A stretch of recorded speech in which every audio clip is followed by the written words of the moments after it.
Okay, so let's first of all go into how to use it to relieve pain. So anywhere in the body that the body has pain is the body actually communicating to you that the blood flow is not getting there. So the blood is what distributes everything you eat, everything you drink, and everything you breathe. You don't eat, drink, or breathe, kaput. So any part of the body that's not getting the blood flow is not getting fed and is essentially kaputting.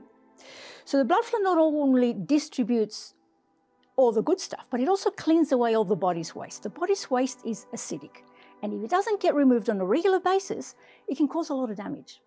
So it gravitates to anything that's alkaline, like the joints, the cartilage, and that's how you end up with bone on bone, the discs.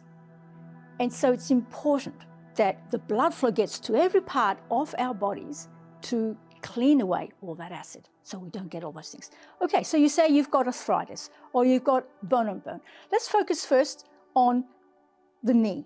Say we've got really sore knees and if we've got bone on bone and we think that the only option is an operation. No. The body is designed to regenerate every part of it, but it needs to do it by the blood flow. So the blood flow needs to get to it, then it needs to deep sleep. So let's go with restoring blood flow. If you squeeze a water hose, what happens? It stops the flow, right? Well, the same thing happens to the body. A tight muscle presses on the blood vessel and stops the flow to the area. So we need to restore blood flow to that knee so that that knee can be repaired, that cartilage. So where's the distribution point for the blood? It's the heart. The last thing that gets added to the blood is the oxygen from the lungs, and it's good to go.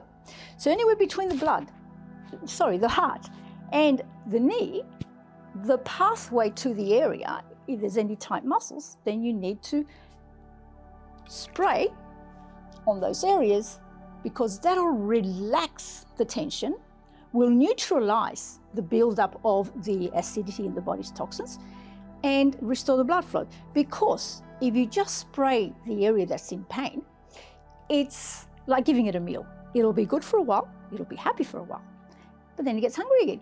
And you don't want to be constantly hand feeding it one product or another for the rest of your life, right? You want the body to do its work. So what we'll do is we'll first spray on the knee and behind the knee because that's the lymphatics and that's where a lot of the toxins are being held, right? So you neutralize that, feed the knee, and then you restore the blood flow by spraying. And that's how you use the no pain spray to get rid of pain, by restoring the blood flow to the area and spraying on the area of pain. And how often should you use it? Well, if you're wanting to regenerate an area, it's going to be having to be regular, right? It's not just going to be a one-off. So you would spray it at nighttime after dinner. You normally sit down to watch a show or read a book, right? So while you're doing that, every 10 minutes, 10 minutes because it takes roughly 10 minutes to completely penetrate through all the layers of the skin and the layers of the muscle, right? Depending on, temperature and certain conditions, but on average 10 minutes. You spray 6 layers, 10 minutes apart, every second or third night. You don't have to do it every night. You gauge what your body tells you that it needs it tonight. No, it doesn't need it tonight. Tomorrow's fine. But you would leave it in the lounge room because if you put it in the bathroom, what happens? You're already sitting in front of the telly and you don't want to get up and go and get it, right? So you'll say tomorrow, and tomorrow never comes. So you leave it on the lounge room, you sit down to watch a show, here it is, commercial break, or every 10 minutes, and there you go. Enjoy.